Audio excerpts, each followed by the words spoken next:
दोस्तों इन्फोसिस बाईबैक के तहत आपके जितने शेयर एक्सेप्ट हुए थे उसके बदले में 1800 रुपया प्रति शेयर के हिसाब से अमाउंट आपको आपके बैंक अकाउंट में मिल जाना चाहिए था, लेकिन आपको कम अमाउंट रिसीव हुआ होगा, जैसे कि मुझे कम रिसीव हुआ है। तो इसको देख करके आप परेशान हो रहे होंगे क्योंकि आप तो जोड़ करके कुछ और बैठे होंगे। तो यह अमाउंट कम क्यों मिला है, इसी के बारे में हम लोग इस वीडियो में पूरा विस्तार से बात करने वाले हैं। तो वीडियो में आगे बढ़ने से पहले चैनल पर अगर आप पहली बार आए हैं तो चैनल को सब्सक्राइब कर लीजिएगा। वीडियो पसंद आया तो इसको लाइक करिएगा, अपने दोस्तों के साथ भी ज़्यादा से ज़्यादा शेयर करिएगा। तो चलिए वीडियो को स्टार्ट करते हैं। और सबसे पहले मैं आपको ले चलता हूँ कैलकुलेटर पर। तो मेरे केस में मेरे 15 शेयर एक्सेप्ट हुए थे बाईबैक के लिए। तो यहाँ पर अगर हम 15 गुणे 1800 करें, ठीक है, तो अमाउंट कितना निकल के आता है 27,000 रुपया। तो टैक्स वगैरह थोड़ा सा हटा दीजिए तो तब भी 26,000 कुछ रुपया तो आना चाहिए था, लेकिन मुझे मिला कितना है वो चलिए मैं आपको दिखा देता हूँ। यहाँ पर आप देख पाएंगे 23,444 रुपया 90 पैसा मुझे मिला है। तो भाई बाकी पैसा कहाँ गया, ठीक है।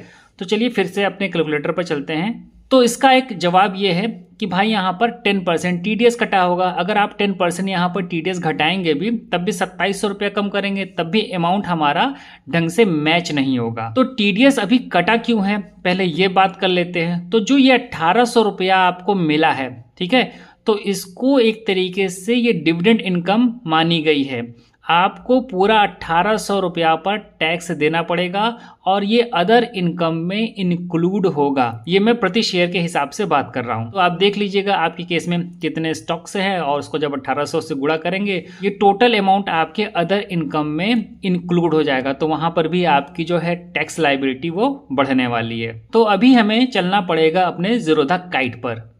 तो हम यहाँ ज़ीरोधा काइट पर पहुँच गए हैं। यहाँ पर मैंने ऑलरेडी लॉगिन किया हुआ है और यहाँ पर जो हमारी यूज़र आईडी होती है हम यहाँ पर करेंगे क्लिक। उसके बाद में यहाँ पर हम कंसोल वाले सेक्शन में आ जाएंगे और यहाँ पर जो डाउनलोड्स वाला ऑप्शन है यहाँ पर करेंगे क्लिक। इसको हम गूगल क्रोम से ओपन कर लेंगे और यहाँ पर जो कॉन्ट्रैक्ट नोट लिखा है इसके बगल में ये जो ड्रॉप डाउन है यहाँ पर ऐसे टैप करिए और डिविडेंड स्टेटमेंट पर क्लिक कर दीजिए और यहाँ पर FY 25-26 को सेलेक्ट रहने दीजिएगा और डाउनलोड कर लीजिए।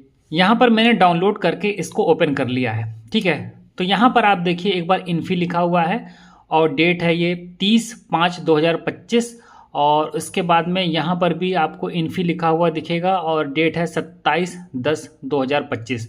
तो ये जो डिविडेंड अमाउंट है इसको हमें ऐड करना पड़ेगा। कितना कितना है, एक अमाउंट है यहाँ पर आप देखेंगे 4,158 रुपया, ठीक है। यहाँ पर जो क्वांटिटी थी 189 और 22 शेयर थे, तो इसको हम वहाँ पर ऐड करते हैं 27,000 रुपया में। तो फिर से कैलकुलेटर पर चलते हैं। तो यहाँ पर हमने 27,000 में 4,158 रुपया ऐड कर दिया है। यहाँ पर फिर से हम ऐड करेंगे जो दूसरा हमारा अमाउंट है और ये कितना है, ये 191 शेयर्स का है, 23 रुपये प्रति शेयर के हिसाब से 4,393 रुपया।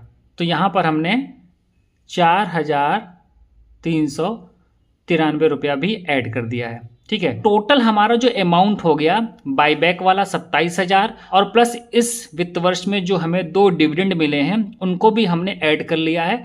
तो टोटल अमाउंट हमारा हो गया है 35,551 रुपया, ठीक है। अब इसका हम 10% निकाल लेते हैं, इनटू हम कर देते हैं 10 और परसेंटेज।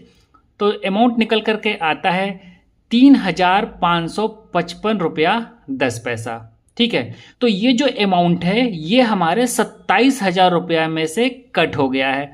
तो वो भी मैं आपको दिखा देता हूँ। यहाँ पर मैं माइनस कर देता हूँ। तो माइनस मैंने इधर ही रखा है, उससे कोई ख़ास फ़र्क नहीं पड़ेगा। तो यहाँ पर कर देते हैं 27,000। तो यहाँ पर आपको अमाउंट दिख रहा होगा 23,444 रुपया 90 पैसा। फिर से मैं आपको ले चलता हूँ अपने बैंक अकाउंट में। तो यहाँ पर आप देख पाएंगे 23,444 रुपया 90 पैसा इतना हमें प्राप्त हुआ है, ठीक है। तो यहाँ पर मैंने आपको कैलकुलेशन को सरलता के साथ में समझा दिया है और इसी तरीके से आप भी जा कर के चेक करिए कि आपको जो अमाउंट मिला है वो आपको कैलकुलेट करने के बाद में सही दिख रहा है या नहीं दिख रहा है।